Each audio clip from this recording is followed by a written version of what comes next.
Welcome to the Brought to Light Masonic Podcast. I'm your host, Bro Jack Aquilina, and this is for episode 31 of the podcast, which is going to be the beginning of our education month that's going to be dedicated to a series of episodes. It's going to be dedicated to a discussion about what Masonic education is, what it is we're doing here in Victoria and around the world. We'll be drawing on some of the brightest Masonic minds to be able to talk about ways in which we can take Masonic education into the future and ensure it remains relevant for the modern man who's joining Freemasonry in the 21st century. This is our monthly live Google Hangout. As you know, on a monthly basis, we tend to have a bit of a roundtable discussion that includes guys from all around Victoria, and we're very lucky this evening to have some familiar faces, but also a new face, which I'm sure you're all very excited to see someone different rather than the usual mugs that you see on the podcast. But talking about mugs, let's introduce and welcome some of our familiar faces. And of course, it would be inappropriate of me not to start with our official co-host of the Brought to Light Masonic Podcast, which is Brother David Illingworth. Brother David Illingworth, welcome to the show, and it's good to have you back on. Thank you, Jack. It's good to be back, and it's good to see you in the driving seat once more after your 2 weeks off. Well, 1.5 weeks off. You were sort of part in the last week's one, but you're on the other side of the desk. Well, it's good to be on the other side of the desk. I feel a bit more comfortable here. I did get myself in a bit of spot of trouble last week, and although he asked me, or he said I didn't have to clarify, I will clarify.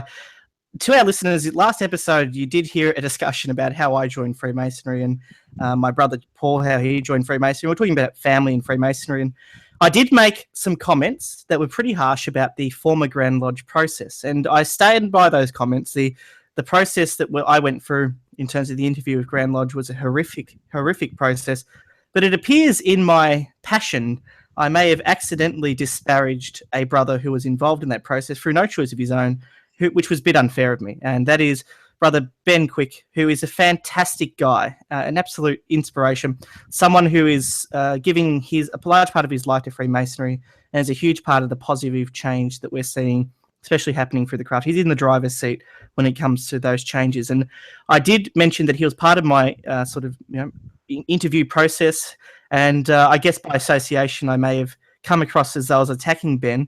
That's not the case at all. I think that Ben, if anything, was probably the highlight of that interview process. And I just want to apologise to Ben if I did come across as though I was saying things that were a bit harsh. But as you can appreciate, the Brought to Light Masonic Podcast is not a mouthpiece for any Grand Lodge. We're like I said, we're part of the Blue Land Social Club. We have a great relationship with Freemasons Victoria, but our job is to talk about what's actually happening out there. And that's why we have over 6,000 listeners around the world who listen to us week in and week out. So just once again, Brother Ben, you are a great guy, and I really do appreciate you having a chat with me earlier this week and bringing to my attention that it may have been misconstrued, and there was no ill intention there. But David, I guess that's part of running a podcast, especially when you've got a big audience. You've got to be careful about what you're saying sometimes.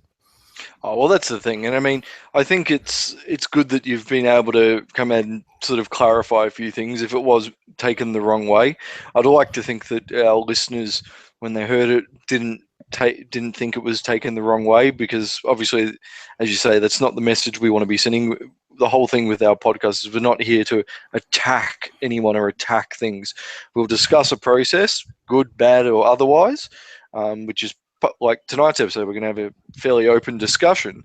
Some of those things may not be favorable, but you need to bring that to light to then go, what can we do to improve it? And to then find better and more sophisticated ways of delivering things or solving problems. Absolutely right. And look, Ben's a great listener to this show, and it's good to have his support. So thank you, Ben, for listening to the show. But before we, I guess this is probably an ample time, but before we jump on to Rob, who's very enthusiastic about coming on the show, and our new guest, who I won't introduce quite yet, there is a very serious, sad undertone to the beginning of this episode, and I apologise. It is a little bit depressing, but we felt that it was very important when we received the news. I'm going to be reading. I got an email earlier in the week from a person who was associated with a young member of Freemasonry, who we're not going to name out of respect for his family and their grieving process, but a young Freemason here in Victoria who was 28 years old, living, as you'd presume, the highlight of his life, who unfortunately found himself in a circumstance where he took his own life. And it sort of hit me quite hard when when I heard the news and when I received an email mentioning that he was potentially a listener to this show and someone who was a vibrant sort of asset to his lodge, it really did sort of hit me home and make me realize that we need to look after each other. We are brethren, and we use that word in the sense that we're trying to say that we're part of a family of brothers, and we should be looking out for each other. And it's not to say that this didn't happen in this instance, but it highlights the fact that we have to be even more attentive to each other's needs and some of the things that, the challenges we face internally every day. But I just want to read you this message that I got sent, which I was asked to read, and I hope that it resonates with you, to our listeners. The lodge sent out the following. I regret to advise you of the passing of our brother. He would have been 28 years old on the 18th of October this year. I've attached a copy of his eulogy, which was a beautiful eulogy, but because it mentions his name and his private circumstances, I won't be reading it. But it says further, our brother attended lodge regularly, and he took his own life on the 22nd of February, which is an absolute tragedy. And all the members of the lodge were obviously naturally very shocked, and they, wanted to. They were very proud, though, of the fact that after approaching the family and hearing from his friends that the brother's love for Freemasonry was very real, and that it was something that really did help him through the dark times that he was facing. But clearly, he succumbed to those. In the eulogy, there was one line which I thought was beautiful. It said, "Freemasonry is intended to make good men better. Our brother understood this and gave it his best endeavours. He'll be sadly missed by his brethren in Freemasonry." And I thought that was beautiful because it highlights the fact that we're all human. And I guess it's just one of those tragedies that we have to reflect on. And although we're not mentioning his name, I'd just like to say that this episode of the Brought to Light Masonic Podcast is dedicated to the life and memory of that brother, but not only to him, but to all those brethren and people out there who may be struggling with internal demons. We do wish you the best, and we do encourage you to speak up. If you are looking for assistance, or if you are having difficulties, you can always contact, aside from your normal network of friends and families and professional counselling, you can contact Lifeline on 131114, 131114. And remember, you're always happy to reach out, especially to your fellow brothers in Freemasonry. And I do hope that we do take away from this very tragic experience a reflection on the fact that life is precious and that we have to look out for each other. So very sad news, David, but it's I guess it's an honour for us to be able to dedicate this episode in the memory of that brother. Oh, most certainly. And I think it does highlight the importance of other events that happen throughout the year, such as like the Are You OK Day, just taking the time to ask someone, are you okay? But I think we also need to highlight as well that along with Lifeline, which is a great service, there's also many others there if you're going through tough time, like Beyond Blue. I think it's Beyond Blue is one. So, I mean, if you are struggling and in need, definitely look for these services because they are there to help you and to try to assist you in basically avoiding situations like this. Absolutely right. Well, look, thank you all for your indulgence there, and thank you to the brother who sent me an email asking me to dedicate this episode. It's the least we can do, and obviously we're very touched and saddened by the news, but we hope that a message of hope can come from this story, and that is to reach out for help. We'll continue on with the show. We do have a couple of little announcements before we get on to the topic this evening. And I'll pass it off to David Illingworth because he does it so well. David, the Happy Mason Shop, our good friends and partners that produce fine Masonic regalia for a bargain, absolute bargain. Tell us a little bit more about their wares and goods. Oh, yeah. I mean, their wares and goods are just outstanding. I'm, as I said in last week's episode, I'm in the process of waiting for my Master Mason's apron to arrive. So once that arrives, I'll be able to give you a lot more, but they are a sponsor of the Blue Lounge, and so we do get a little bit back from purchases that are made through that. I mean, just to list off a few things that they've got on their website, you can get your Mark Master aprons from them. They've got different Entered Apprentices handbooks and Master Masons handbooks, as well as apron cases. So pretty much any Masonic regalia or accessory you could want. I was having a look before. They've pretty much got them all on their website, so be sure to check them out. Their web address is just www.thehappymasonshop.com.au. So go on there, check it out, and definitely be sure to click on the Blue Land link for some fantastic items on there. Well, thank you very much for that, David. Yeah, check us out. In the show notes, we'll have a link to the Happy Masons. They're a local Victorian business who are supporting Victorian Freemasonry. And by supporting us, they're kicking back to the recruitment, retention, education support of young Masons Victoria, which is obviously benefiting lodges and people everywhere. So it's fantastic to have their support. Moving on, I'm doing this this is not an official show sponsor, but I'm doing it because I love the guy. And he's gone out and started his own business, which is always something we have to admire, especially in today's modern economy. And I want to sort of do a shout out to Worshipful Brother Dominic Donato, who has just set up his own business. He's broken away and set up what is called Under Pressure Espresso. And the whole point of Under Pressure Espresso is that Dominic, as part of that business, is going to provide electrical machine repairs to your coffee machines, servicing and maintaining, all those things. You can check him out at underpressureespresso.com.au. And I suggest you, if you are sort of in that business and you do have a coffee machine and you want to rely on someone reliable to come out and get that fixed and keep it up to date and full maintenance, then get on to Dom. He's a great guy. He's got a great small business. He's got over 10 years of experience doing these things. And we surely encourage you to check out Dom, especially on his website. And I'm sure that if you send us an email, we'll send you his contact details as well. And you can contact the Blue Lounge at contact@blueloungesocial.com. So I think that's enough for our little announcements there, David. And let's get on to welcoming the most important people, which is our guests. And we have back on the show, and I'm very excited about this, Worshipful Brother, and I emphasize the Worshipful Brother part, Worshipful Brother Rob Billing of Lodge Cornucopia. Rob, welcome back to the Brought to Light Masonic Podcast, and thanks for joining us this evening. Thank you, Jack. Lovely to be a part of the podcast. I always appreciate the requests and look forward to participating in the discussion, mate. I wanted to mention your comments about Ben Quick. I listened to the last podcast, and it did paint a somewhat ominous picture. And you mentioned Ben, and it just happened that I know Ben. I thought. And that gave me that perspective that put me in the mind that no, that Ben is a good bloke. So I want you to feel happy about what you said in that last episode. It was quite fine, mate. Thank you very much, Rob. And we have to say we didn't have any feedback suggesting that it came across wrong. But I guess Ben knowing me and me knowing Ben and Ben being an active listener of the show, I guess it would have hit him a little bit hard. And I appreciate that. And look, Ben's a great guy, and we're so lucky to have him at Freemasons Victoria and have him as a listener to the show. And more importantly, we're going to have him on eventually. He's actually going to be installed as the Grand Master of the Free Gardeners, which is not a Masonic organisation. Well, I guess it is Masonic in some respects, but it's a separate fraternal organisation, and we're looking forward to having him on to discuss aspects of that. But Rob, tell us, what have you been up to very briefly, and then we'll jump on to our most special guest, Sean, Worshipful Brother Sean. But give us an idea of what you've been up to.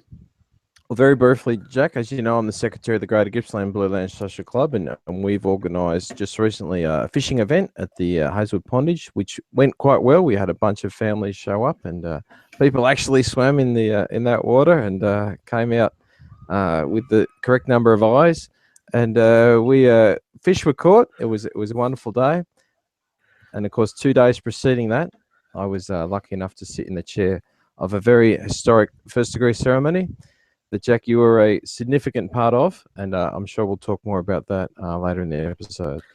Absolutely right. Thank you very much for giving us an update. Now, I do have the very great privilege and the honour of being able to introduce a new face to the Brought to Light Masonic podcast, a person who I've never had the honour of properly meeting. I think we've met in person once or twice in passing, but this is the first time we've had a chance to properly sit down and have a chat. But without further ado, I'd like to introduce Worshipful Brother Sean Cross, who is, from what I understand, he'll probably correct me, the Worshipful Master of the Williamstown Lodge. Worshipful Brother Sean, welcome to the Brought to Light Masonic podcast, and thank you so much for giving us your time this evening. Thank you very much, Jack, and it is a great pleasure to be on the Blue Lounge podcast this evening. And just to correct you on that, there are 2 lodges in Williamstown, and I'm the Worshipful Master of the Williamstown St Andrew Lodge. There you go. I was trying to give you credit for both, but that's okay. No, thank you very much. Well, welcome to the show, and thank you for coming on. And like I said, I'm far from right all the time, but we're going to have a good discussion tonight about some ideas about education, and I know that we're all excited. But we want to get to know you a little bit, Sean, because that's what we do on this podcast. We get our listeners an idea of who they're listening to week in and week out. So tell us a little bit about your Masonic background and history. When did you join Freemasonry? What made you join, and what's the journey been like since between now and then? Right. Yeah. So I've probably been. I joined in about '04, so I think it's coming up to about 13 years now. And look, the reason why I joined, I suppose, was my grandfather was a member of Williamstown. Now, well, he first started at Duke of Brunswick, and that I think they folded, and he went over to Williamstown St Andrew, and followed my uncle there as well, who was then become master in 1998. I remember seeing him walk out the door with his briefcase and his suit on, and sort of gone through and asked if he could show me his case and what was inside. And I remember him showing me his aprons, and I just remember pretty vaguely though, but all the nice pretty colours and little bits of pieces inside his case. So it's always intrigued me. And my family being good masons, they didn't really tell me much about the craft, and it was one of those things that I sort of just had to find out on my own. So when I turned 18, I went down to Williamstown St Andrew Lodge and asked the secretary there at the time if I could join. And next thing, I was basically brought in within a month, and then Fantastic. within that year, within that same year, I became a master mason. So things have changed these days, but yeah, so I sort of went through pretty quickly, and through that I was steward for quite a while before I decided to take office. I probably would have been maybe about 5 to 6 years before I actually started getting right into it. So yeah, that's pretty much up to when I became an officer was then when I really started to build an interest and to go to progress up the ladder and become Worshipful Master of the lodge that my uncle, my late uncle Kevin Cross, which was a master in '98, like I said. Yeah, so it's a big honour for me to be master of Williamstown St Andrew. Well, it's fantastic, and it's really good to see that you have that family sort of connection. In fact, the last 2 episodes we've done on the podcast have been focused on, the sort of the relationship between joining Freemasonry and family. And you sound like you have an incredible story there as well. And to be master of the lodge that your uncle was a master of must be a huge honour. And it looks like you're kicking some goals. And 18 is young to join Freemasonry, so I guess you really have taken the most out of it, and you've had a lot of fun by the sounds of it. Oh, definitely. No, it's been a great experience. Probably one of the best things I think that I've ever done. As far as networking, building great relationships that I've had there from the start, and it's just getting stronger and stronger. I mean, I'm meeting guys that I'd never would have met anywhere else except for this type of environment, network. That's been fantastic. Enjoy every moment of it.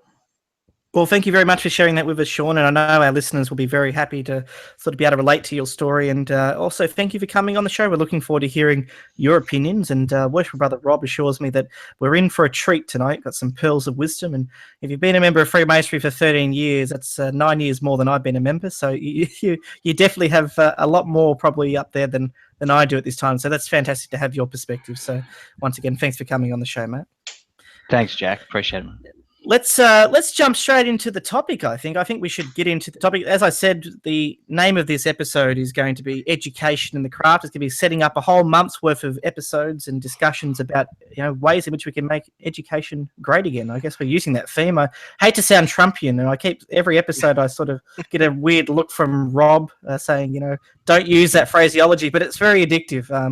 I think that it's actually quite entertaining to see your reaction as well, Rob. But since we're talking about you, and I'm giving you a bit of a hard time. Well, you did, but you still cringe when I use it. It's great. And, Rob, I just wanted to sort of, since we're giving you a hard time, I want to give you the opportunity to kick us off, because I know you love to kick off the discussion. What is Masonic education, Rob? I mean, it can't be that different to normal education, but what is it specifically to you? Let's start with that. Well, to me, Jack, it's a wide range, but I like to talk first about what it's not, and what a lot of people come at me with education about that it just turns me off, and that is I don't know, I don't want to upset anyone, but that is history. people come at me to educate me and tell me about dates and places and times and when this happened, and then lodge did this, lodge did that, and I just switch off, Jack. It's not what I joined Freemasonry for, and I like to reflect back, as I said on a previous episode, on that first lodge, and when they talked about education way back then, there was no history of Freemasonry, so it becomes an irrelevant topic. So to me, the education is really getting into that, like we spoke in the ritual episode, that meaning of what it is we're saying. And some of the charges are quite complex in their language, so they really do need to be talked out and discussed. And then other parts of what we do essentially just symbolized, and that there may be an assumption that we know what those means. We really need to get into those things and discuss and look at what those things really mean to us in today's context. I agree 100%. I think that you make a good point there. I think that history is part of the education, but I think it's the only part that we actually do reasonably well. And like you said, it can get very, very old. Not many people join Freemasonry and get a history lesson, although that is important. That is a very important part of Freemasonry, understanding the heritage. But let's put the heritage to one side. Like you said, let's look at our ritual, which was written by some incredible people. And there's so much embedded in that language. How do we draw the lessons from that through learning? And I guess that's what you're talking about, which is really important. Let's jump across to Sean. Sean, what is? I guess you can build on what Rob said. What is Masonic education to you? Yeah, look, Jack, I agree with what Robert said in regards to the history side in some respects, but I think a lot of it is understanding why or what we're participating in, and what we're looking at when we're in the lodge temple, and some of the language that is used in the ritual as well, and educating ourselves on what certain terms are, what the meanings are, and the messages that are behind, certain phrases, and the reasons why they've actually used that type of language. I think that's important to educate younger members, to give them a good understanding of what they're listening to, what they're looking at. Absolutely right. Sort of getting that sort of what some would say antiquated language and translating it into a modern appreciable understanding is very important. And what you're talking about is bringing that to life in a modern era. I think that's very important. We'll talk a little bit more about that later, because I think that's some of the practical stuff that we're talking about, in terms of how do we actually translate what we're doing in lodge into a practical reality, which I think we don't do enough of. We in fact, it's quite, in other episodes, we've spoken about how people stand up and say all these wonderful things and they do the exact opposite outside of lodge, which is always something it's a bit concerning. But let's go to David. David, you're about to do your third degree in a month's time, and I know that you're quite new to Freemasonry, but considering you haven't had much of an exposure to Masonic education other than what we've done through the podcast, what is Masonic education to you?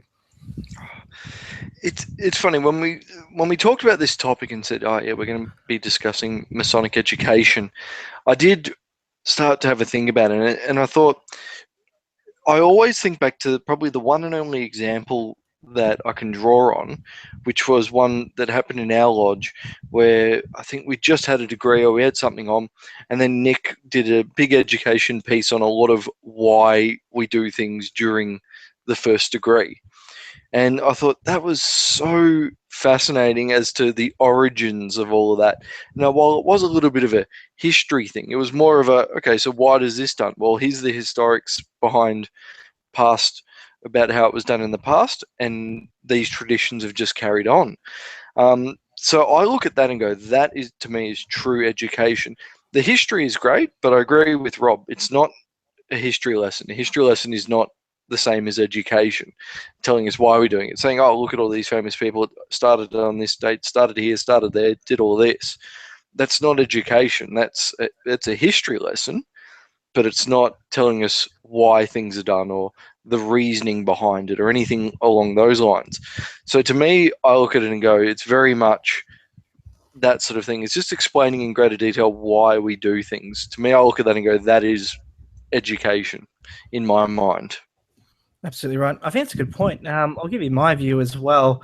I think Masonic education is a mix of is a huge range of disciplines. I mean, and you can always specialize in certain aspects of it, as has been alluded to. Some people like to, I think the propensity tends to be either a historical specialization or an esoteric specialization. There's actually a lot more between that, to be honest with you. And this podcast has been set up to try and be a more practical education about Freemasonry and how it actually applies to, translatable, in the 21st century. And I think that Masonic education is a discipline and study of not only our practices, but our symbolism, which is entrenched in that, which is an opportunity to discuss the various themes and styles that we borrow from. Remember, Freemasonry borrows from a lot of traditional schools. I mean, we borrow from the ancient mystery schools in Egypt. We borrow from, some aspects of the Pythagorean sort of societies. All these things that have been brought up through history, we've chopped and changed and grabbed little bits and pieces and formed what has really become a very,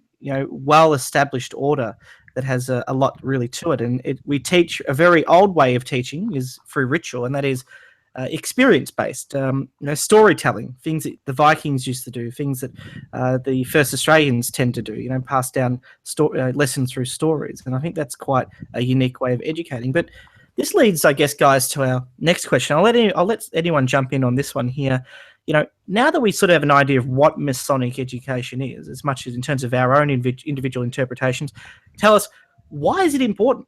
Because it's fine to say that you know what something is, but why is it important? And if it's so important, that's when we get to the next question. If it is important, why aren't we doing it? So tell me, justify, maybe we'll start with Sean. Sean, justify why Masonic education is important. Why should I care? Okay, well, a lot of the teachings in there is illustrated by symbols, but a symbol is it's just a symbol. If you don't know what the meaning is behind it, you could look at something and say, okay, well, that's pretty, or okay, that's a square, or it's a plumb rule. Okay, I know what it's used for, but what's the significance behind it? Why is it one of our main tools there that we use? And I think education is important to know the reasons why. And I think it becomes, as far as you're progressing as a man and using it for moral purposes, the meanings behind it as you progress on through and start to get an understanding through education is when you can start to use the teachings and the symbolism on a practical level. Jack? So you're saying that education is important because it actually turns those operative symbols into something that's worth actually dedicating 300 plus years worth of fraternity to, is basically what you're saying, which makes a lot of sense to me. Yeah. Let's go to Rob. Rob, why is Masonic education important? It totally is, Jack. And like you could be a Freemason without worrying about the education part of it. But look, honestly, you're kidding yourselves. You may as well be in some other organization. We're all about self-improvement, making ourselves better men for our families, better men for the communities. If we could talk about how we're changing ourselves from that rough ashlar to that perfect ashlar. And in Lodge, we're taught those lessons to enable us to do that. And if we just sit there and we learn the words and we go along with it, you're never going to make that point. But and I suppose if you looked at the ritual alone, maybe it's not enough to explain it to people. So we do need that extra element of education to talk about these things and to really help people to understand. And you made the comment there about being a Freemason outside of a lodge, and I challenge people on that quite often to say, what have you done this week, lately, that you've made a certain decision based on what you've been taught in Freemasonry. And I think it's very important to consider in your everyday life, because that's what we're trying to achieve here, Jack.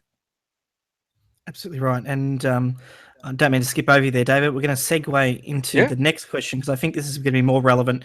In the first degree, part of the ritual is we say something on the lines of, we expect you as a newly made Freemason to devote a portion of your leisure hours to the study of the liberal arts and sciences. And there's obviously a very sort of, that's a direct thing to direct someone to, but I think the basic sort of just what they're trying to say to you there in that charge is, go investigate things. Don't just take things on face value. Actually learn something and devote a portion, which means actually devote time to exploring these things, whether it be our place in the universe, whether it be our ritual, whether it be our symbolism, whatever it may be. Is actually asking you to use your mind in a way that would inquire and investigate and perfect a knowledge in these areas. And I think that that's easily brushed over. People forget that. So my question is going to be a bit of a tough question, and I'll go with David first since he's a new member, but I've got the question here: how is Masonic education incorporated into Freemasonry Victoria? Which is really fluffy. I'm going to get to the core of what I'm trying to say there, and that is, why don't we do education in Freemasonry? Why don't we do it? Why don't our lodges do it? Tell me, David. It is a tough one as to why they don't do it, because ultimately education is extremely important, and to the best of my knowledge, all lodges have a designated education officer who's, I would have imagined, their job is to deliver educational pieces either monthly or during a lodge meeting at some stage. I know, looking at sort of Brunswick United, our lodge, it's a bit of a case of we don't do that much because we're just so busy doing degree work all the time, and this year we've got a lot of degree work going on. But having said that, education's important, and that's why, and I think we've touched on this before, doing a degree and then doing an education piece afterwards. But the main reason I'd have to say probably why people or why lodges don't do it is they just want to sort of get the business out of the way. They don't view it as, I'm here to learn, probably because we're dealing with a lot of older members who may already know everything, or the main teachings anyway. So they go, I just want to get the business done so I can go have a meal, then go home, which is fine if you're a past master, you've been on grand teams, you've been in the craft for 70 odd years. But if you've recently joined, you're missing out on all of that knowledge and experience and information that they have. And it's just going to a point of, right, I'm here, I've heard some business, now I'm having a nice meal, and then I'm going home, and that's the end of my evening. Exactly right. And to direct this to Sean, because I really want to sort of push this to him. Sean, as you'd know, back in the old days when Freemasonry was sort of in its peak, I'm talking days of Isaac Newton, I mean, Freemasonry lodges were places of intellectual sanctuary, away from the world that was so scared of thought and vision. This idea of lodges being a place where they can talk about things like sacred geometry and these philosophical concepts. And you'll see that education was such an important part of the work. We talk about the work, and we do degree work, and we read out minutes, and we do treasurer's reports and arbiter's reports, and we fall asleep by that point. Tell me, if Freemasonry was founded on this principle of being an intellectual sanctuary, why? I mean, your lodge is probably different, because I can imagine it would be because you're on this podcast talking the same topic as we are. But tell me, why don't lodges do education? Where's the lack of motivation coming from? Well, that's a very interesting question, and look, I can't really speak for other lodges, as look, I do go and visit, but when I do visit, it's generally, they do degree work or some kind of lecture. I think a lot of it is the onus that goes back onto your proposer and seconder as well, and if you've got questions, they're the people that you would tend to go to and ask. And I suppose a lot of things may be done in away from the temple as such. I think a lot of when we're speaking about education here, I think we're going off a group sort of educational piece inside the temple as something that we can share to the whole lodge. And I think little bits of education. So the important types of things, why do we do a toast? Things that you might not be maybe feel comfortable on speaking to in a big forum, say in lodge, and standing up and saying, oh, excuse me, why do we do this? I think those type of things may be spoken to with, a trusted brother, maybe your proposer and seconder. So I really do think a lot of Masonic knowledge and education is sort of passed through by proposer, seconder, or maybe a secretary to the younger candidate. So look, I don't think it's totally out, and I think you were right, David, in a lot of respects with there is a lot of push for, okay, look, we're doing degree work, or we've got something on now. Let's go out, hurry up, let's go out and eat something, and let's socialize. And in that respect, yes, education as such does get probably put on the back burner. And you as a younger Mason might find that, okay, well, each month I'm going, I'm doing this, we're doing that, but I'm not really learning much as far as what the furniture is inside the temple, or the reasons why we're doing a certain part of the ritual. Why are we doing that? So I can really sympathise and understand what you meant by that, David. Well, does that, Sean, I suppose it raises a side question. Does that mean, or would we say for that to be important, maybe the lodge should have access or offer the resources where you can read or learn that information and have it like a report, like the almoner? So where the almoner gets up and says, here's how all the brothers are. You've got an education officer. These are some papers I've got. If you want one, shoot us an email and you can read it. Or if you want to have a chat, I'm free at this time. Give us a phone call and we can have a chat about it. So it's not something that's shied away from and you've got to go hunting for. It's like, well, here it is if you want it. Whether you choose to get it or not, it's your own business. Yeah, look, David, I mean, for sure. And the resources are there, no doubt. But you got to understand, someone's got to put it together and someone's got to be in charge and do it. That's the hardest thing is, look, we've all got the great intentions, but someone's got to put it into place. Someone's got to then reply to the emails. I mean, look, that just seems to be the ultimate question is who's going to be responsible for that? And that's where I think, sorry to interrupt, Jack, that's where I think the Blue Lounge is becoming good because we're promoting an education pack. We're working with lodges or Grand Lodges to put together a pack that we can make available to anyone who wants it. They just basically shoot us an email and then we can go, here's access, join our website, there's access to some education pieces. Yeah, and you're right, and it's fantastic. And also with social media, having, being able to say at some point with you, David or Jack, Robert, I can send you a message and chat with you one-on-one wherever you are, at any time pretty much. And I'll get a response back. I suppose back in the old days without the social media and the internet and the like, it would have been much harder. But yeah, look, there are resources out there. I know Grand Lodge and a few of the Grand Lodge officers have come out and said that the resources are there. It's just a matter of but that's where the Blue Lounge is great and fantastic with going out, accessing those resources and collating them into a pack and offering it to your younger candidates. Yep. Well, thank you very much for that, mate. And see, Rob, you've made a good decision by bringing Sean on the show. He's a good guy. Got to bring Sean back a bit more often, I think. But yeah, look, I agree. And you spoke about Sean about how we need sort of forums, informal forums, to interact with brethren, and I would even take it a next step further. I'd say prospective candidates, informal places where we can discuss Freemasonry. I mean, I don't want the first impression someone has of Freemasonry to be, the formal toast in the South with the dinner suits. I'd prefer it to be almost something like this, over a beer, where we can ask questions and talk about things. But even for someone like David, who's about to do his third degree, if he's in a room with people like us who are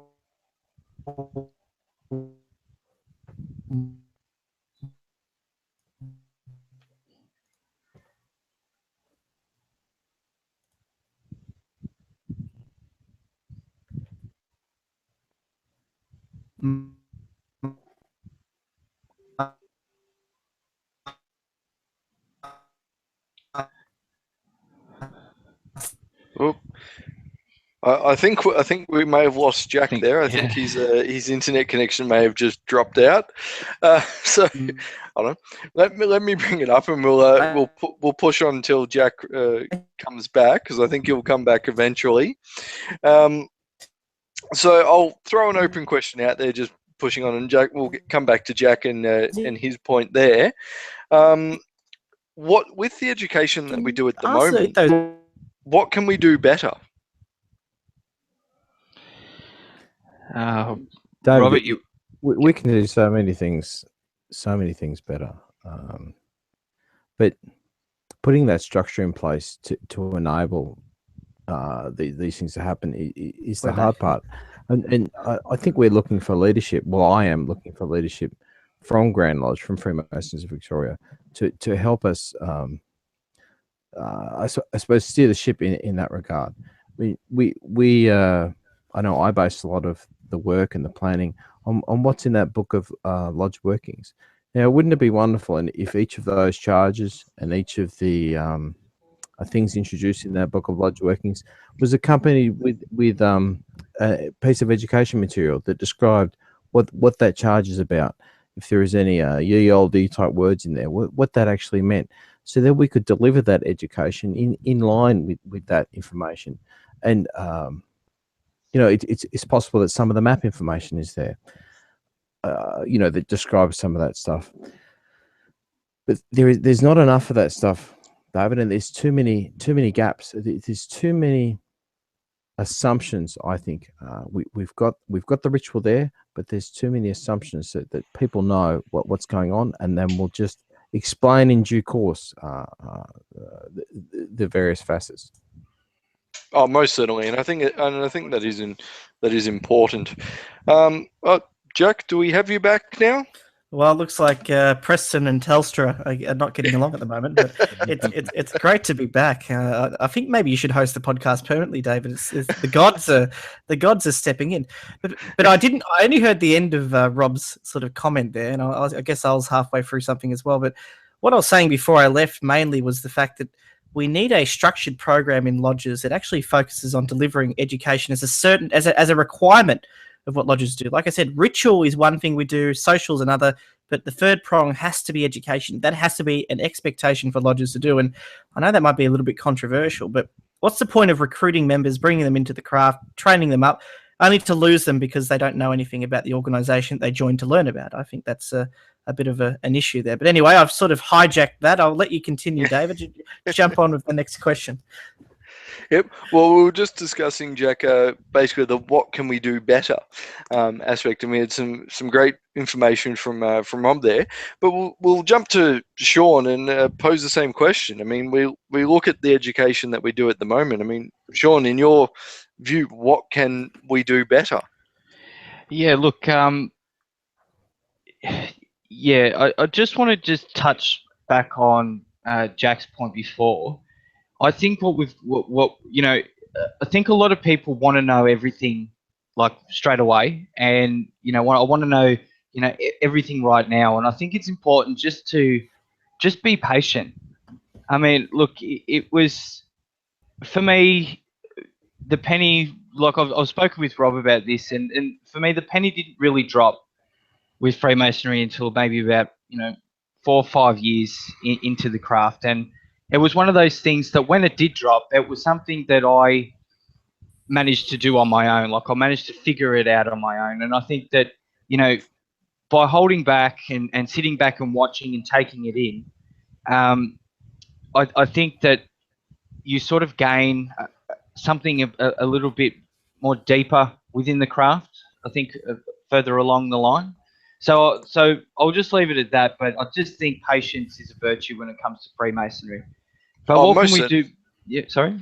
So I was going to say most certainly, and I completely agree with you there. I mean, the one thing that I've always been told in Freemasonry, I mean, John said, I'd like to go through the chairs. I want to go join the other orders and do all of this, really get the fully jump right in with both feet.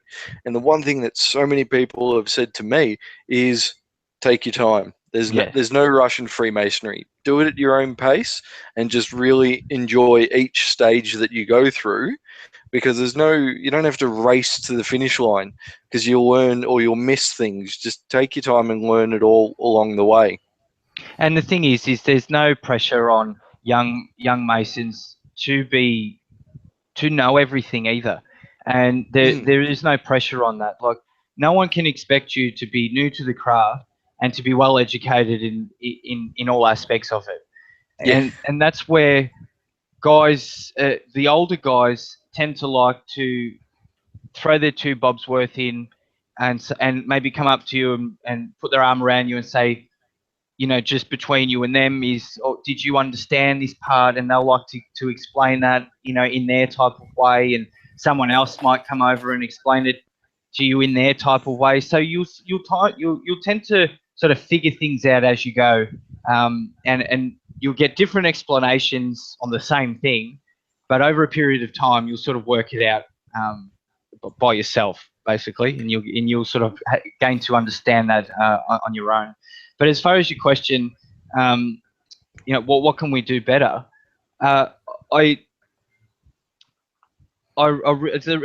actually quite a difficult question to answer, because I really don't think that we're doing much wrong at the moment. I think like I said, I can only speak for my lodge and maybe the things that I'm sort of trying to put into place for our younger members is I've sort of tried to, instead of going into big, long educational speeches and lectures to, all the older brethren in there will be, sitting there going, oh, well, I've heard this all 20 times.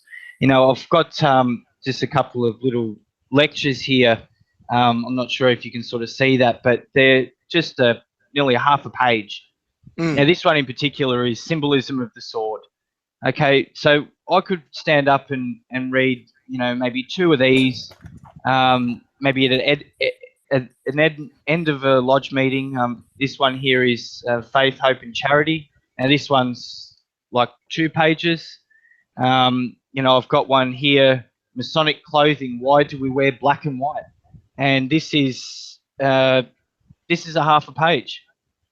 Now, these type of charges are great for new members, especially entered apprentices as well. And these type of simple charges is what is going to, instill them, I think, into the craft long term. Then why do we wear black and white? Why do we wear gloves? What's the purpose of a sword? Those are the things that you sit there as an entered apprentice or as a fellow craft and go, well, they're kind of, well, is it a stupid question to ask? Well, when will I find that out? Well, to be honest, until I actually went and read through these, I really didn't find this out in the lodge room. Up until I went and got these and read through it. So, I think these are beneficial for the younger members. And even I've had some older brethren, say, geez, I actually didn't even realize that, and it was just on the basic simple speeches. So I think how we're going to do it better is keeping it simple and shorter and not so drawn out and lengthy and boring with, maybe old words and things like that. But there is one here lecture that we do, which it's called the Officers of the Freemasonry Lodge. Now, what we do is we designate a brother, usually the officer himself, and we go through, and it's an interactive type of lecture. So someone will read a line up here, and then it will. So the Worshipful Master will say something, then the Secretary will say something, and back to the Worshipful Master, then a past Master will say something. So when I done this last, I actually got 2 young entered apprentices to join in, and I got them to read their designated part. So I highlighted it for them and made sure that they were comfortable, obviously, to read it in front of the lodge, which they were super keen. And at the end of the lodge meeting, I asked them and said, how did you find it? And getting them involved and participating in this particular charge, the feedback was fantastic. They loved it.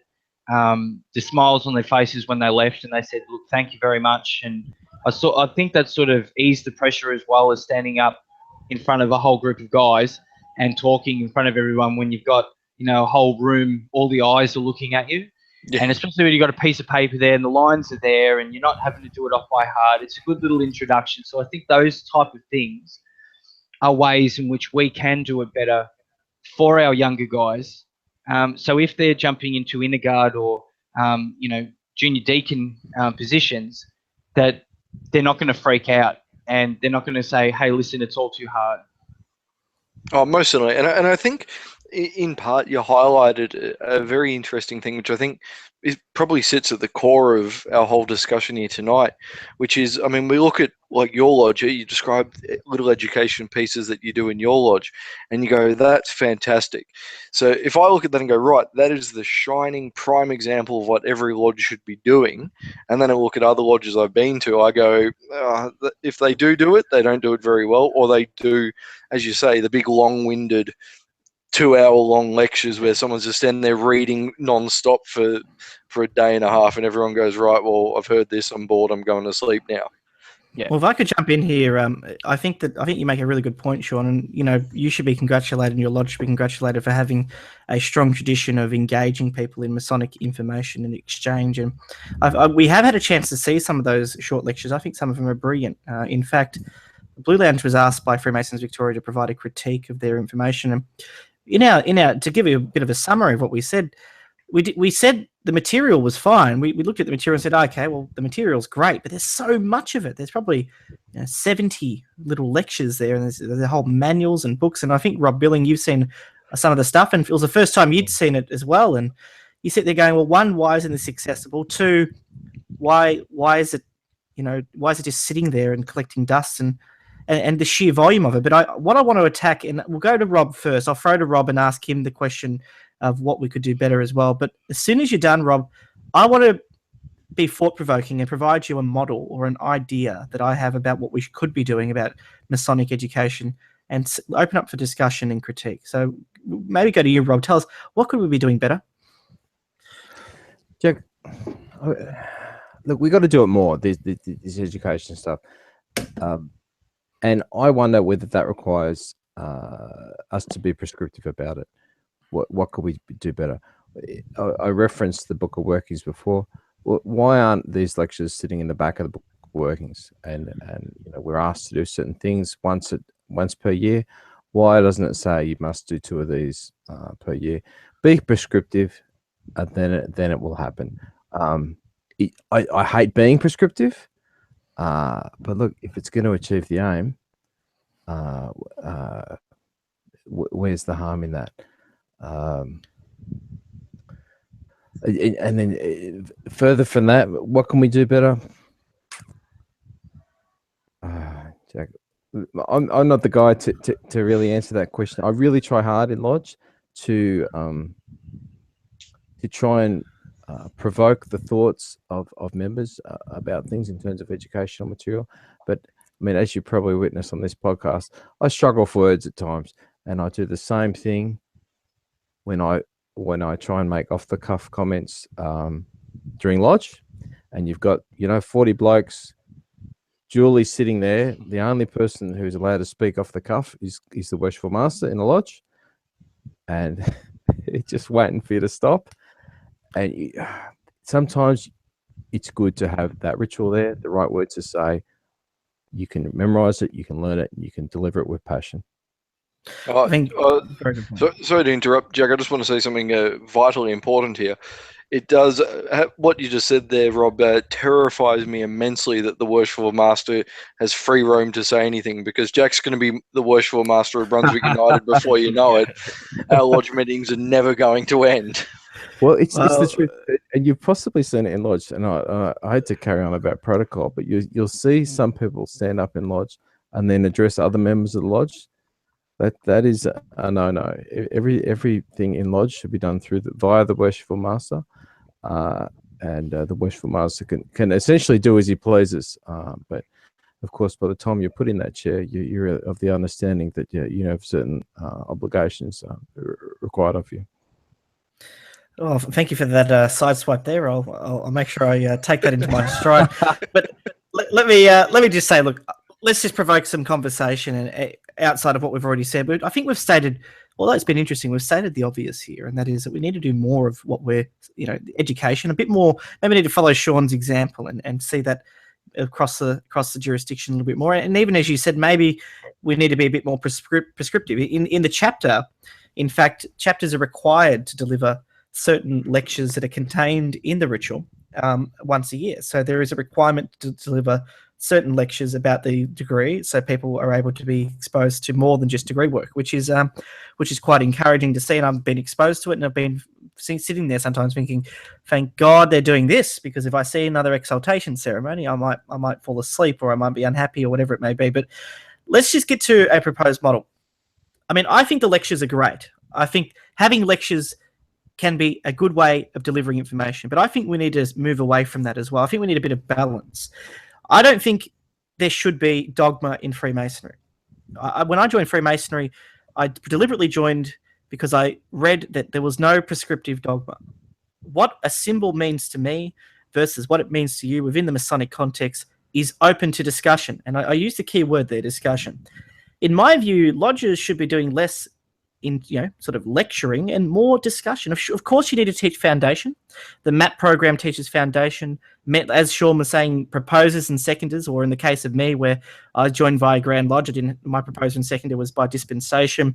A mentor, their job's to teach you that sort of foundational stuff, and you get to ask questions informally. But once you've got that foundation knowledge, say someone like David, why can't we have discussions in Lodge about the very things that we're proposing to teach? I mean, that might sound radical, but I think that a discussion is more conducive to the sort of teaching and learning that we want, whereby we learn through diversity, we learn through exchanging and developing ideas in the Lodge room, rather than simply being lectured at about what is right and what is wrong. And plenty of people have approached me, especially when the Blue Lounge launched its education pack, and said, look, Jack, how do you know the stuff that you're distributing is correct?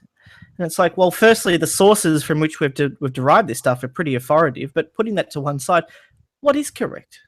I mean, who am I to tell you I can't tell you what to think. I can give you my ideas and my values about what I think certain symbols mean to me, but there's always going to be open to conjecture. And I don't think that's a bad thing. I think discussion is so, so important. So how about we have Lodge discussions? How difficult would that be to organise? I don't think it'd be that difficult at all. Rob, let's go to you, because I know that we'll get to Sean, because I know Sean's probably got a bunch of bubbling ideas on this idea. But let's go straight to you, Rob, because I think that you're currently more perceptive to this. Like you said, getting up and talking and speaking off the cuff is not your thing, but I'm sure you could get out there and find a topic and run a conversation or facilitate a conversation around a certain symbol. What do you think about the idea of Masonic discussions in Lodge? I love the idea, Jack. And at my last meeting, we indeed did try it. We looked at the second degree tracing board. I pointed out a few things, and I made it clear that what I was going to say next was my own opinion. And I gave that opinion. Then I asked the Lodge, what did they think? And we went backwards and forwards for a good 25, 30 minutes, looking at some of the elements of the tracing board and the working tools at the second degree. And some wonderful comments came out, some things that I never would have thought of. And the feedback was really excellent. Unfortunately, I mean, as you could predict, there was a couple of people that dominated the discussion, and you find it hard to openly suggest that their interpretation might not be the correct one. So in that sense, some sort of education in terms of how to run that discussion, I think is necessary. But gee, it felt great, Jack, and to finally get the confidence on my last night after 2 years of sitting in the chair to put it out there, I was glad that I did. That's fantastic to hear. And Sean, what's your reaction to that? Yeah, look, I'm probably a bit of a different opinion. I just think that that when certain things inside the temple are open up for discussion, I think when everyone's got a different opinion, but we do have brothers out there who are,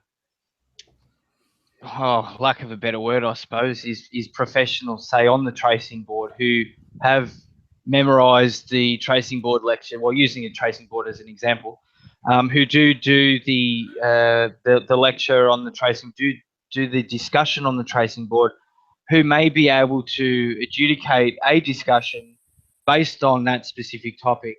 And I think, yeah, look, I'm up and open for that. But if it's a matter of everyone putting their 2 bobs worth in, I don't think there's really any outcome or or anything gained from that. I think, yes, we might learn a little bit here and there from an older brother down in the back rows of the East, but I really do think these designated professionals, like professionals as such, are the ones that really need to hold these type of discussions and make it an open forum when they do deliver these type of charges or discussions.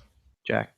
I think that's interesting. Look, obviously I disagree, but I think I respect obviously the fact that that's probably a very valid perspective. It is important you have people with authority to be able to sort of chuck in actually legitimate opinion, and obviously chuck in some, obviously give some direction to a conversation as well. I guess if you know the content well enough, you can give it that direction and flow that's targeted and geared towards key learning outcomes. And we'll get to that in a moment because I want to discuss key learning outcomes. But I guess in my view, having worked on heaps of committees and all the rest of it, some of the best learning experiences I've had in my life has been where you've had the creative thought bubble around the table and you have the exchange of views, sometimes robust, sometimes sort of refrained. And that exchange in itself is so valuable. And I think what it actually does, it gives people who know nothing the opportunity to come in with a fresh perspective outside of that of anything that's been sort of ingrained in us, and provide maybe a perspective on Freemasonry that it might be very, very valuable, especially coming from the outside in. I mean,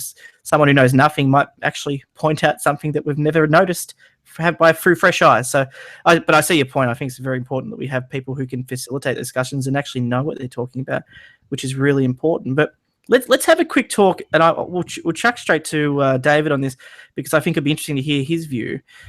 Let's talk about some key learning objectives. With any educational program you run, you need key learning objectives. Now, at the moment, our Masonic structure, has no sort of learning objectives. We initiate people, we pass people, we raise people. We hope that their mentors and proposers and all these other things are going to work out. We send them to maps, and depending on the presenter and which district you're in, you may get certain key learning objectives being adhered to. But surely a lodge, as a deliverer of knowledge, meant to be a fountain of knowledge. I mean, this is where we get told, join Freemasonry and become a better person, you'll learn something. You'll learn about Freemasonry, presumably. Surely we can give lodges a bit of an outline about what key learning objectives they should try and instill in their members. What sort of knowledge should they come out the other end having? That should be something that I think that we should look at. So, David, if you were to sort of set up, let's talk about the first degree maybe because it's easiest. If you were to set up 3 key learning objectives from the first degree or even more, what would you do? What sort of things would you look at? Well, it's a bit of a difficult one, but I mean, it's easy at the same time. I mean, for me, I'd look at it and go, right, the key objectives would have to be going on a bit more about why certain things were done. Like, I refer back to the story I told before about lodges, to why certain parts of the ritual are done that way. I found that invaluable. And I'm like, oh, so that's why we're doing that. Because when you're going through the degree or you're seeing the degree, you're looking at a lot of things and you go, oh, that's silly. Why are we doing this? And there's no real context as to what is going on or how it's happening. So I reckon one key objective would have to be explaining why we're doing things a certain way in a bit of detail, or where the foundation, where that's ultimately come from. Other ones would just be a bit more about, like, potentially some of the wording that's used. So putting it into effectively modern English, where you've got some of the older style English, go, right, this is what this is actually saying in today's speech.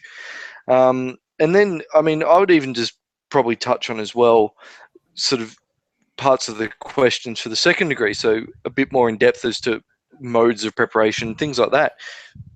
Being the key objective there being, it's preparing you more so for your next degree. So then when you're learning what you have to say, it's not just, oh, I'm saying this because the book's saying it. You're going, oh, I know why I'm saying this now. Or this is what this was referring to or alluding to, or whatever the case may be.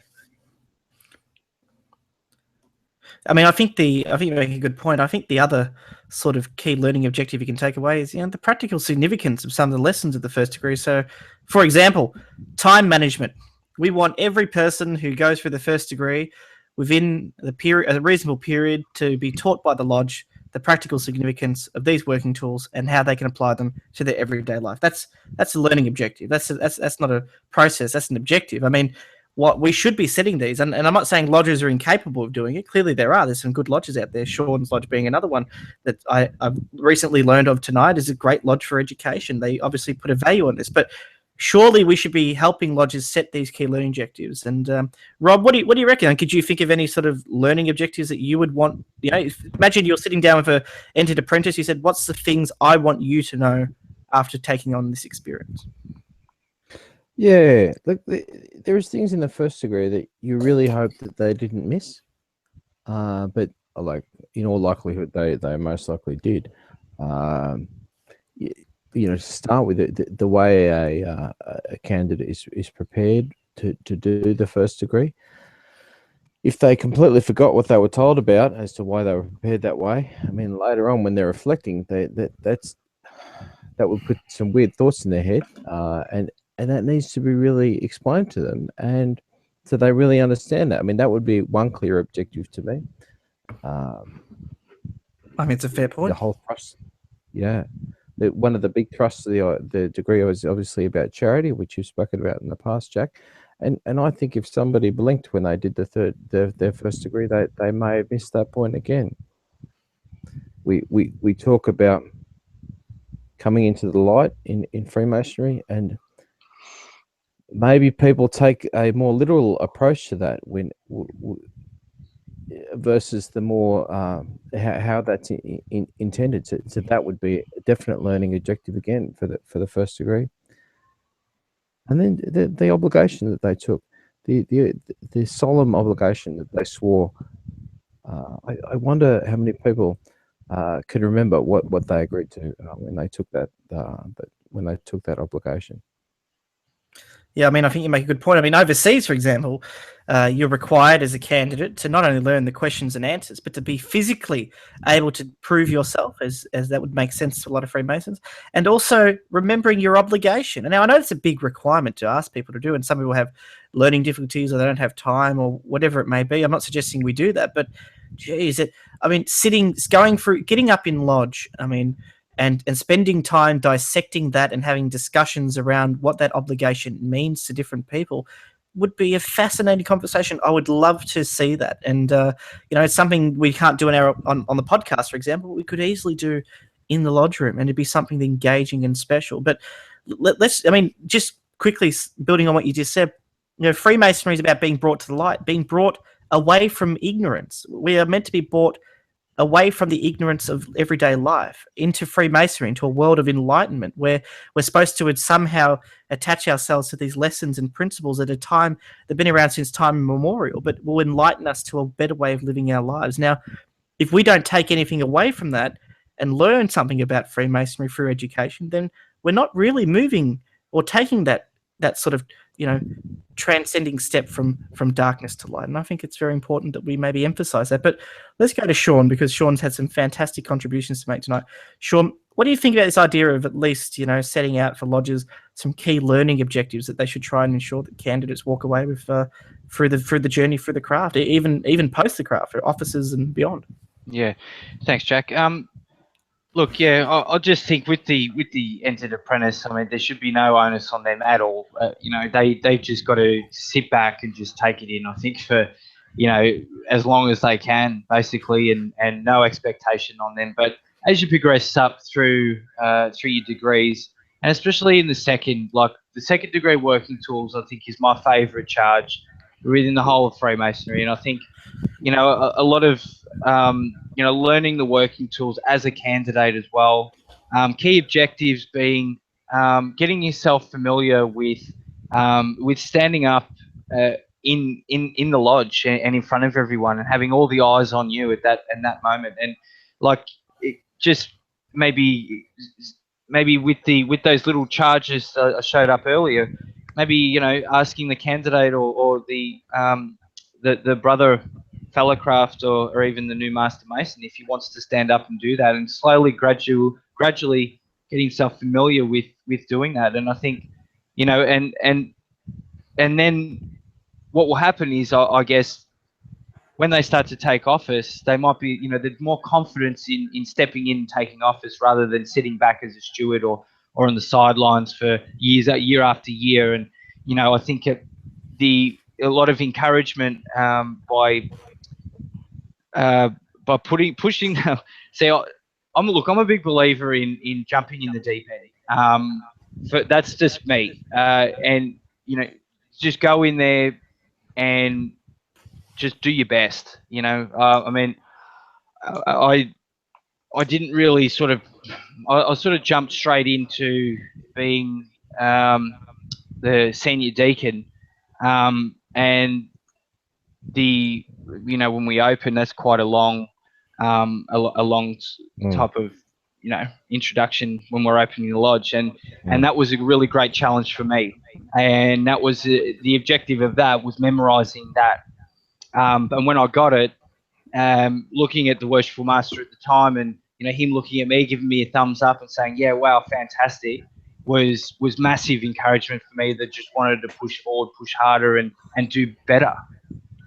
So I just think maybe objectives as such might be a bit too forceful, I think, but a lot of it I think it's a lot of encouragement and slowly, or in a way saying, hey, listen, I really think that you can do this, bang, have a go. And look, with me, I know I've got a few guys in my lodge that struggle with with learning the ritual and the movements and things like that.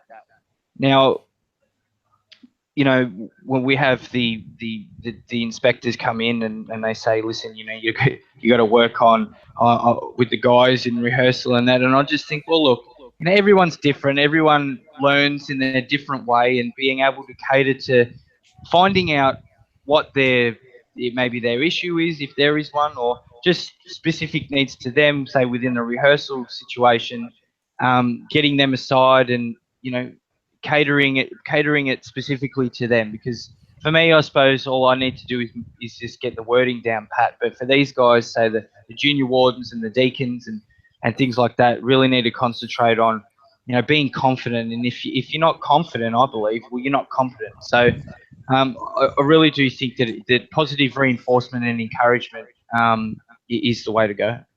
Yeah, I mean, I agree, but I mean, I guess just to clarify, the learning objectives wouldn't be for the candidate. Like you said, the candidates should just sit back and relax, and they should be able to trust that the lodge is going to provide them that experience and that learning without them needing to put too much effort in. Obviously, they've got to put in some effort, but like you said, the candidates have got bigger things to worry about. They've got to worry about finding their feet in the organisation and getting used to these sort of weird ceremonies and all the other things they have to get used to, and they are chucked in the deep end. But I mean, in terms of the lodge, I mean, we're talking the Worshipful Master, Secretary, Director of Ceremonies, Lodge Education Officer, the Planning General Purpose Committee, whoever's running the lodge, there needs to be some sort of instruction or guide from Grand Lodge to say, look, you guys are the custodians of these young blokes who are trusting you to know what you're doing. If you don't know what you're doing, it's fair enough. Here's some resources. Here's some objectives that we'd like you to try and help these guys reach so that you can ensure that they're enjoying their time in Freemason. And it's not just them going to lodge 12 times a year and seeing degree ceremonies, sort of plowed through one after the other, and then, finding that they're maybe not getting out of it what they thought they were going to get out of it. I mean, that seems to be my concern. But, I think everything you said is absolutely right, Sean. It's so important that we reassure and help people and sort of let people learn and progress in their own way as well, which is really important. Yep. No, you're right, Jack. Let's go across to Rob. But Rob, before I get you to comment, because I saw you leaning on your chair as a bit of activity, I thought there's something going in that brain of his. There's a light that's turned on. It's nothing. Oh, it's nothing. Okay, that tends to happen sometimes with you, Rob. You get all wound up, and it's anyway. I've got this big chair. I feel like I'm sitting in the master's chair, mate. This is great. You look pretty relaxed to me. Look, in terms of the last question before we wrap up, and thank you very much, everyone, for your time and patience this evening. As usual, we've had technical difficulties. I don't know how the Masonic Roundtable do this once a week. It must be like clockwork, and you must have some good internet over there, guys. But the last question is, now that we've sort of identified what education is, some ways in which we can deliver it, and we've had a fantastic discussion about that, I want to ask you this sort of pokey question. Since we're talking about learning, what's the role of technology in Freemasonry? I mean, we've already spoken about online packs, so maybe put that to one side, but this is a bit of David's little baby, technology in the lodge room. How can we use that to better convey different styles of learning? Jack, I think Oh, sorry, Dave. No, that no, you? Rob, you go first. I'll be going for hours on this one. If I can get in early, I think we're way behind in terms of technology, and we should be doing so much more. The functionality and the benefits are there, are huge that we should be accessing. And I don't want to directly point the finger at the fact the aging of Freemasonry may have had a lot to do with this. In terms of the guys making the decisions, and they don't have Facebook profiles, etc. But there is so much that we can use through technology that can deliver better ritual, a better experience, better education across all facets of Freemasonry. I mean, what are we there? I don't know if we're still the United Grand Lodge of Victoria or we're Freemasons of Victoria, what we are, but I mean, it implies a boundary, right? I mean, Freemasonry is it's across the planet, and we learn that in the first degree. And why aren't we dealing with it as such? I mean, even in today, we're still looking at it with our boundaries at Victoria. We should be sharing resources, discussing things internationally. It's the same damn thing across the entire world, and we're all approaching things from slightly different angles. But David, mate, I'll let you take over. Thanks. Apologies for interrupting. But no, I mean, it's something that I've been saying for a while on this podcast, that I think we need to bring more technology into the lodge room. And I had the great privilege of reviewing some of those educational documents and just giving some feedback to Jack to obviously put together and pass on about it all. And I said, the one big thing I think that we're missing, and I think it touches a bit on even Sean's points there, is this: rather than getting up there and delivering a long lecture, make it a bit more animated. Get a video made, something that's quite animated and active, so people can sit there and just watch effectively a play or a performance or a movie on it, but where you really get a lot of the points, or you get all of the points across in an interactive educational way. So it's not just someone standing there having a discussion or telling me things. It's a bit of a movie almost, or a play that's being acted out, and you go, oh, okay, and you'll pick up more. I mean, we look at most, even most businesses these days, they have an educational portal which have key mandates that you've got to do. Most of those aren't just sitting there and reading page after page after page. A lot of them are interactive. You'll go through, you have to answer a few questions. You go through more, here's a quick quiz that you have to do. And it's all ultimately designed to keep you engaged throughout the whole thing, so you don't just tune out and go, oh, I'm going to have a nap now. You get to go through it. And I think if you've got something a bit more animated or a bit more engaging, I think people will learn a lot more in theory in a shorter period of time. You can do half a dozen things in 5 to 10 minutes rather than a half an hour lecture. Yeah, I mean, I think that you make a good point. Before we chuck off to Sean, I'll give you an example. The Map 1 program, or the Map 2 program, I can't remember which one it is in the Northern District. Worshipful Brother Jim puts together this fantastic multimedia interactive PowerPoint when he's delivering these maps. And one of the things he actually does is online, he's downloaded this thing that someone put together somewhere. It might even be from a jurisdiction overseas, but it was literally an online tour of King Solomon's Temple. They have a online, like a model of it, and it's a computer generated model, and you can literally guide your avatar through the temple, through the middle chain. Incredible visual, interactive way of demonstrating this edifice from which we moralize upon. This building that we talk so much about, and to sort of put a practical spin on whether it exists or not is beside the point. But we're using this symbolism. We may as well use this technology as a way of guiding people through that. They're using their imagination and this technology as an aid to visualize some of the symbology and the practical significance of this building. So I thought that's the sort of stuff we're talking about. But Sean, let's throw over to you, mate. Yeah, mate. Look, roller tech, massively important. I think as we're progressing on, and with social media and Facebook, the internet, I think we do have to move on with the times. And I think our secretaries need to be proficient in that for everyone. I think as far as getting the messages out there and connecting up with other lodges around our district, finding out who's doing what, who's doing charity events, who's raising money, when they're having social activities, going out and supporting one another. I think it's paramount that we get on board and support each other, and utilizing technology in that respect.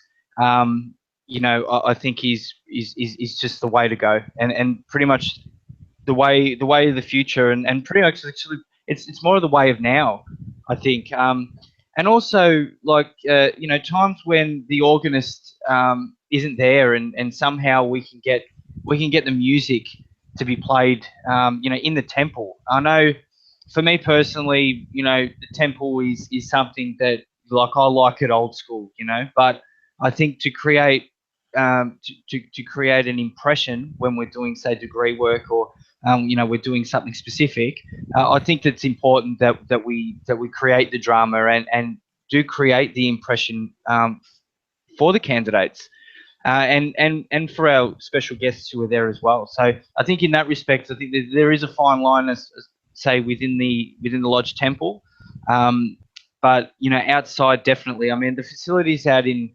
Williamstown out in the south are fantastic. We've got the projector screen up there. We can have movie nights. We can, the lighting's fantastic. We've got a great PA.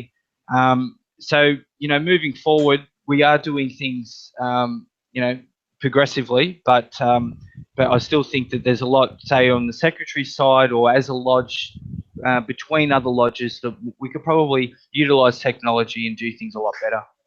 Yeah, thank you very much for that, Sean. And just a small example of the practical technology you're talking about. At the David Street Masonic Centre, they've just installed this new lighting, and it's all governed by an iPad that sits on the wall. And look, it took a while for some of the older blokes to get across it, but what the beautiful thing about this new technology is, you can actually set the mood of the lighting in so many different combinations. It adds character to the degrees, because the lighting isn't just this floodlight of, just white, crappy light coming down that makes you feel like you're in a hospital. It's mood lighting. It can be adjusted in certain ways. I mean, another example is in Hawaii, the Grand Lodge of Honolulu. Honolulu Lodge, their building has in its roof, LED lighting that's been set up in terms of they got a guy to come out from the university to say, what did the sky above King Solomon's Temple theoretically look like at that time? And they literally put in these LEDs in the roof, and they look like stars. You turn off the lights or set up the mood lighting, you're looking up at the constellations as they would have been above King Solomon's Temple whilst you're sitting in the lodge room. I mean, it's just small things like that, and technology makes that possible, that can really enhance the Masonic experience and make those degrees come to life even more than they already have. But I am going to have the final word there. I'm very sorry, but we're going to wrap up that part of the conversation, and we're going to head to the sort of the outro now of the episode, which is going to require us to do a few announcements and a bit of update on news. But I just want to say, before we get to that point, especially to you, Sean, thank you so much for coming on the Brought to Light Masonic podcast and contributing. Your contribution has been very, very valuable, and I really do hope we have the opportunity to get you back on in the future. Certainly. Thanks a lot, Jack and David, Robert, for having me on the Blue Lounge podcast, and I'll definitely, I'm super excited to be invited for the next one. Absolutely. Well, let's go. Let's finish up for the episode. Let's talk about some things. And we did mention earlier that the most worshipful Grand Master of the United Grand Lodge of Ancient, Free and Accepted Masons Victoria, it still exists. It did give us a very special dispensation to host and perform a first degree at the Morwell Lodge, which was a fantastic night. I have to say, it's a historic night in Freemasonry. The energy in that room was something that was incredible. And the feedback we got in support of what happened wasn't just coming from the young guys. It was coming from people who were around or joined Freemasonry when there were over 100,000 members. And they said they haven't felt energy like that since those days. And that's up until the initiation was carried out. And a big man behind that who's responsible for that, the bloke who made it happen, is our good friend, worshipful brother Rob Billing. Rob, congratulations on making history. And I have to say, it was a fantastic night, and I hope that you can give our listeners a bit more of an insight into how it all went. Thanks, Jack. Very, very proud of the outcome of the meeting, of the initiation. When it was first suggested to me as the secretary, the guy that's going to run around and organize everything, by Simon Reynolds, I thought, oh God, this sounds like effort.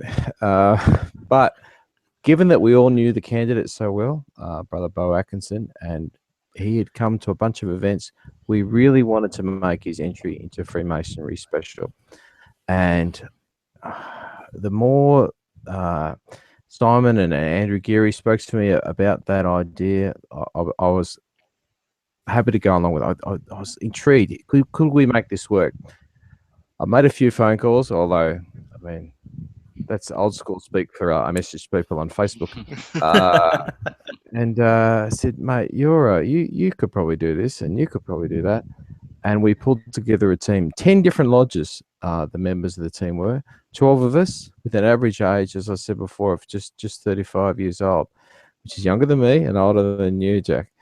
Oh my, what a great job! What a great job we did, and I'm sure people got a bit annoyed with me over the preceding weeks to the initiation when I kept hassling people, are you practicing it? And I kept telling people that I go over my stuff, 3 times in the morning and 4 times in the night every day. I must have initiated Bo Atkinson about 150 times, I reckon, by the time I finally did it. But the closer the date got, the more I wanted to enforce to people how important this event was, how we had to make the Grand Master proud, and to show him that he'd made the correct decision in putting his trust in us and allowing us to do this historic event. As I mentioned before, it's outside of the book of workings for a visiting team to be able to do a first degree. Although I'm very good friends with the Moore Lodge, I'm a constant visitor, and we had a couple of Moore Lodge members. It's not specifically something you're allowed to do without dispensation. And gee, what a great night it was, Jack, and so proud of all the brothers who did charges for the first time ever and did them fantastically. And I think it was that atmosphere that was generated by all of us working together that forced us all to really perform so greatly. And I hope Brother Atkinson appreciates that, because he wouldn't know any different. It was a wonderful night. It was a fantastic night, and thank you for your leadership on that. And I think we did make history, and it is a big claim to make. And our listeners are probably thinking, "Yeah, geez, guys, stop talking yourselves up." But I can't overemphasize how important this was, because it sets the very important precedent, I hope, that suggests that when a member joins Freemasonry these days, joining your lodge is very important, but becoming a member or part of the family, the broader family of Freemasonry generally, is probably even more important, because that's something we have to remember. Freemasonry, as you said, Rob, it's set up administratively through lodges and districts and grand lodges, but we're all brothers. We're all brothers of the mystic tie. Together across the world, we form that awesome fraternity that's been around for in excess of 300 years. And I guess the message we sent to Bo was, sure, you're joining a great lodge, but here are brethren from all around your jurisdiction who have come together to help you through this process and show you that there is so much to this organization. And I really thank you for making it possible. And thank you to the Morwell Lodge for making it possible as well. As a real honor and privilege. Let's move on. Look, I hate to go back to you, Rob, but there is an important event happening on the 18th of March, a very, very important event, which you've mentioned a few times, but I want you to have that last chance to plug it again. It sure is, Jack. And people from far and wide will come to make sure that I leave the chair of King Solomon of Lodge Cornucopia. But more importantly, they're probably coming to welcome Brother Simon Reynolds into the chair. Simon's the president of the Blue Lounge Social Club in the Greater Gippsland region, and he's quite well liked. And if you saw a picture of him, you'd swear you were looking at King Solomon. He's developed quite the shaggy beard and hair. It's quite a sight to behold. He keeps threatening to shave it off, and I tell him he's not allowed.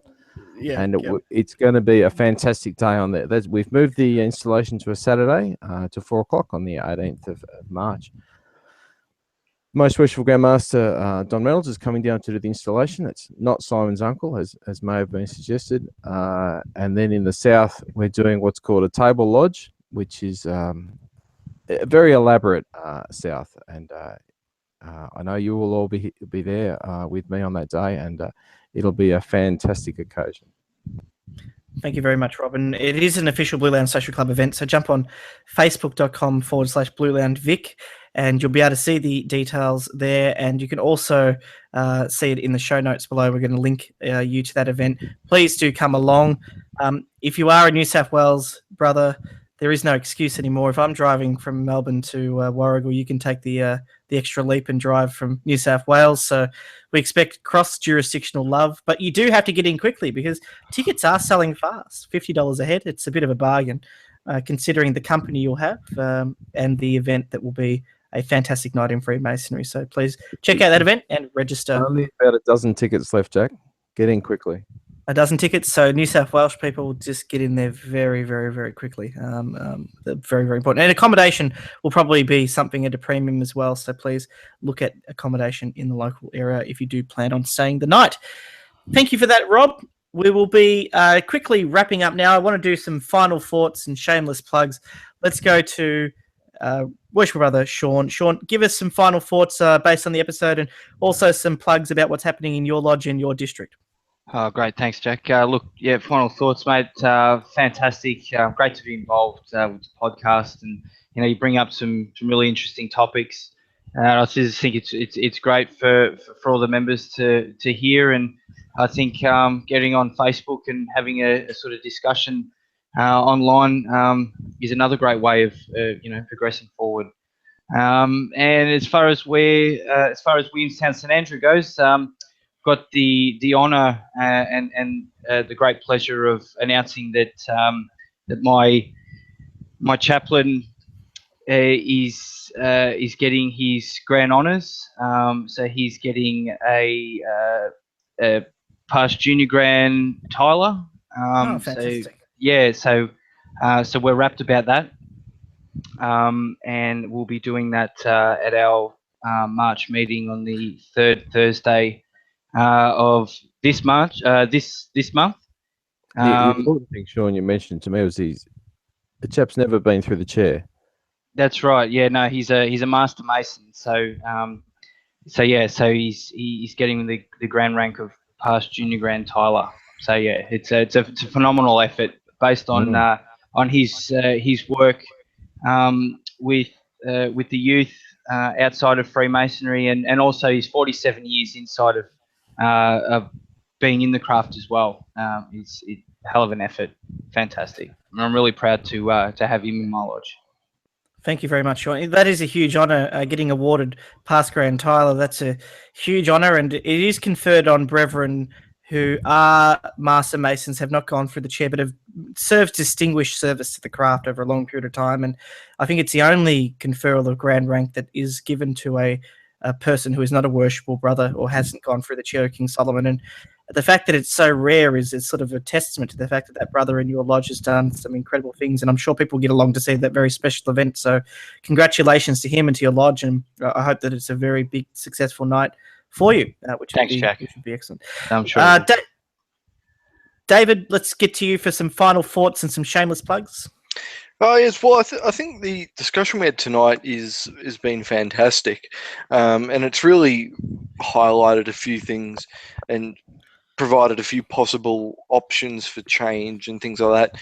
But I think it does go to show that education in the craft is very big, and it's not something that's a half hour, an hour long discussion will be able to resolve. It's something that we need to keep working on and improving, and I think we're going in the right direction. But I think it will come down to a point where we just need to try new methods, just break the box wide open and go, let's give this a shot. Run it for 12 to 24 months, go, right, did that work? No, here's another one.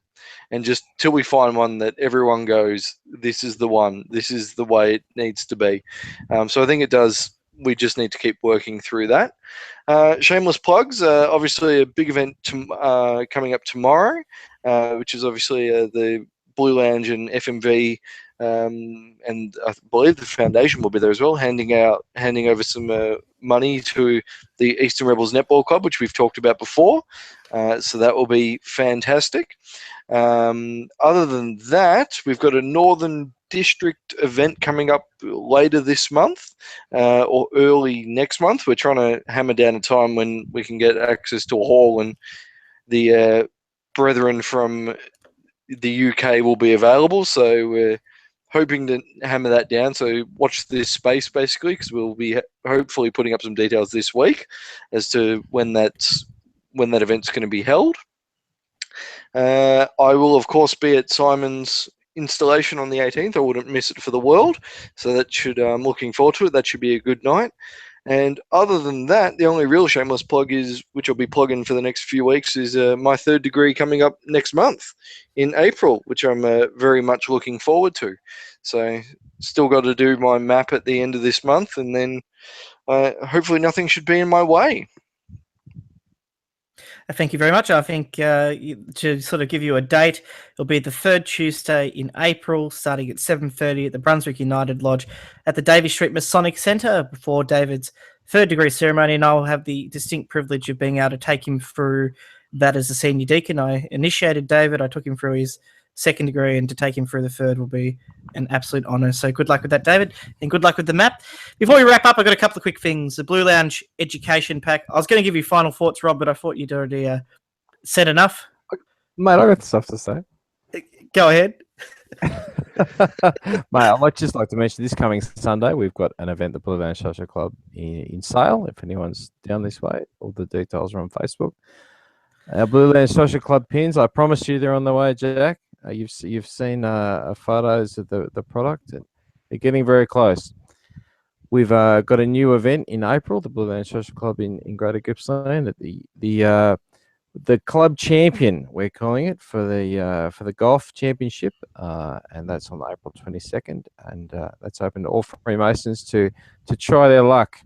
The final club champion will be decided via vote, including the score, their golf style, and their sportsmanship. So that should be interesting how that vote goes. And in terms of shameless plugs, Jack, mate, I think people should look out for me. I'm coming to a lodge near you. I'll be at Devotion in a week or so, doing something in the 3rd degree. I'll be at Blackburn United in a couple of days, doing the 1st degree tracing board. I'll even be at part of an installing team coming up at Warrigal Lodge, which I'm very proud to be a part of. A lodge near you. I've come up and say hi. Fantastic. It's good to see you getting around, and wait till you get that dark blue apron yourself and those tails, mate. You're going to be in high demand. You'll be having a role in my installation ceremony if I've got anything to say about it. But I'm sure Right Worshipful Brother Keith Murray will be looking forward to hearing from me. But in terms of what we've got, in terms of my final thoughts, I've got the Blue Lounge Education Pack, which is clearly available free of charge, which you can register in the link below in the show notes, and also via the Blue Lounge Social Club webpage, which is blueloungesocial.com. You can request access, so you fill out your details. I need to know your rank. I need to know your Grand Lodge, and I also need proof that you are a member. If you're a Victorian Freemason, I need a passport or a Master Mason certificate signed. If you're from overseas, I need a dues card that has been signed by your lodge secretary affirming that you are a member of that lodge. And if the dues card does not specify rank, I need evidence as to your rank. We are not following the United Grand Lodge Victoria's recognised list, although I'm sure it's a fine list. We're actually following the United Grand Lodge of England's recognised list of lodges. So if you are a recognised lodge under the United Grand Lodge of England, which I understand is the supreme authority of Freemasonry, then you are welcome to register. And that includes the most worshipful Prince Hall Grand Lodges of America. If you do happen to belong to a most worshipful Prince Hall Grand Lodge, you are more than welcome to register for the pack. We will only give you access to the specified rank. And as I said, free of charge. And we look forward to having you on our community. It's a bit of a community once you get on the Blue Lounge sort of login, and also hearing your feedback as to that pack. Aside from that, we have a big month ahead. The Brought to Light Masonic Podcast, this is now Education Month. We'll be talking about education in Freemasonry and the ways in which we can make it more relevant. I hope that today's conversation set up that discussion. Next week, I'm very, very excited to announce that we'll be having an interview with a very special guest, Worshipful Brother Jason Richards, who is a host of the Masonic Roundtable and the Worshipful Master of Acacia Lodge. And I know that he's going to provide a fantastic insight into Masonic education, especially coming out of the exciting stuff that you're doing in the United States. So check out that interview with Worshipful Brother Jason Richards. It's going to be a fantastic opportunity for us to hear from yet another host of the Masonic Roundtable and to really, really take this topic of education into the next month and couple of episodes where we'll be getting people of all esteem. So look forward to the month ahead. But once again, thank you very much for listening to the Brought to Light Masonic Podcast. I'm your host, Brother Jack Aquilina. This was episode 31 or 30. Yeah, 32 now. 32 of the podcast. They're going so quickly.